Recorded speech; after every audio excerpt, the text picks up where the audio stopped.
अपने ऐसा स्थिति से हम लोग को ऊपर उठना है।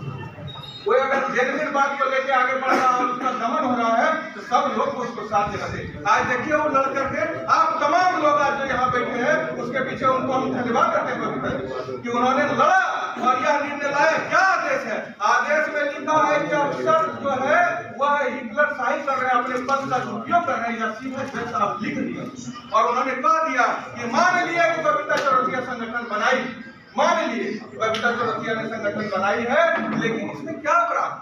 यह तो उनका संवैधानिक अधिकार है, यह तो फ्रीडम ऑफ स्पीच, अगर बोली है तो बनाई है, मान नहीं बनाई लेकिन बनाए तो अधिकार है, बोलने का आपको अधिकार है। इसलिए कोई बात का दिक्कत नहीं। आप विद्यालय में अवकाश लेकर के जैसे क्या होगा, कितना बड़ा आंदोलन चल रहा है, आचार संहिता लगने जा रहा है, फिर आप क्या कीजिएगा? जो डाई करना है अभी करना है। इसलिए विधानसभा के सत्र के पास ऐसा हम लोग को रिकॉर्ड अगर किसी आंदोलन को तोड़ना चाहते हैं अधिकार की लड़ाई के लिए, तो 2005 का 24 दिसंबर 2005 का रिकॉर्ड तोड़ना पड़ेगा और वो करना ही पड़ेगा, नहीं तो आप जितना कर लीजिए कुछ होने वाला नहीं है। बजट सत्र में कैसा आंदोलन हो, बजट सत्र में हम कह रहे हैं, मेरे संगठन की तरफ से है कि बजट सत्र में भयंकर रूप से निर्णायक लड़ाई होनी चाहिए। इसके लिए हमारा संगठन पूर्ण समर्थन करता है और ये नहीं करता है कब होना चाहिए, कब से चलेगा बजट सत्र, कब फ्लोर टेस्ट होगा, मुझे कोई लेना देना उससे नहीं है कि कब फ्लोर टेस्ट हो रहा है, कब। हमारा आंदोलन है भैया, आप हार जाइए, दूसरे सरकार आए, हमारा आंदोलन अनवरत जारी रहेगा।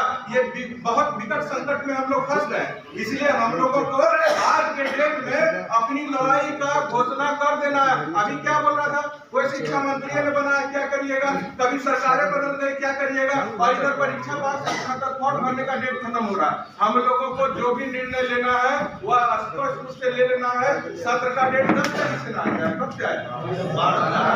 12 से। हम लोगों को उस समय जो कठोर से कठोर निर्णय हो, जब तक सत्र चलेगा अनिश्चितकालीन आमरण अनशन का घोषणा करना हो, तो तमाम प्रतिनिधि वहाँ आमरण अनशन पर बैठ जाइए, तमाम शिक्षक उसके समर्थन में बैठे रहे। पूरा बिहार तब तक अभी तो है ना, नीतीश कुमार जी बहुत अहंकार में, आप तमाम उदाहरण देख रहे हैं, चाहे सरकार आरजेडी के साथ रहे या सरकार भाजपा के साथ रहे, जो वो कहना चाहते हैं वो कर रहे हैं और हम लोगों के प्रति एकदम दुर्भावना से ग्रसित है। इसमें कहीं कोई लाभ लगे, उनको कुछ कर दीजिएगा, वो आपका अहित सोचेंगे। लेकिन मुख्यमंत्री को जब जब आप झुकाए हैं तभी तब आपका मांग पूरा हुआ है। चाहे उनके अधिकार यात्रा का विरोध हो, जो यात्रा खगड़िया जाते जाते किस रूप में हो गया था ये देख लीजिए, चाहे 2013 जो आंदोलन हुआ था उसमें 3000 एक साथ वृद्धि हुआ, 15 का आंदोलन देख लीजिए, तो उसी तरह आंदोलन करना पड़ेगा। एक दिन धुआं छू करके भागने का निर्णय लीजिएगा, कुछ नहीं होगा। इसलिए पटना में तब तक डटे रहेंगे तमाम साथी के साथ जब तक कि यह नियमावली में संशोधन नहीं हो जाए। हमको कहता है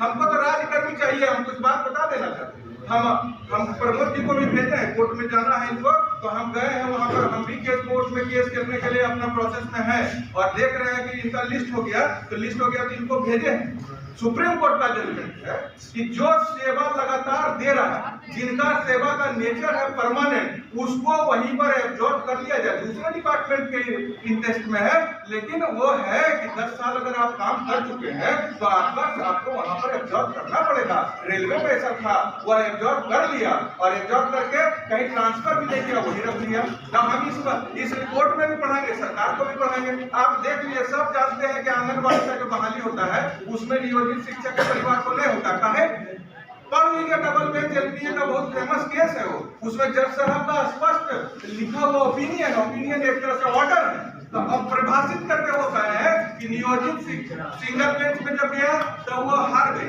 अगर नहीं उसने बोला आप सेमी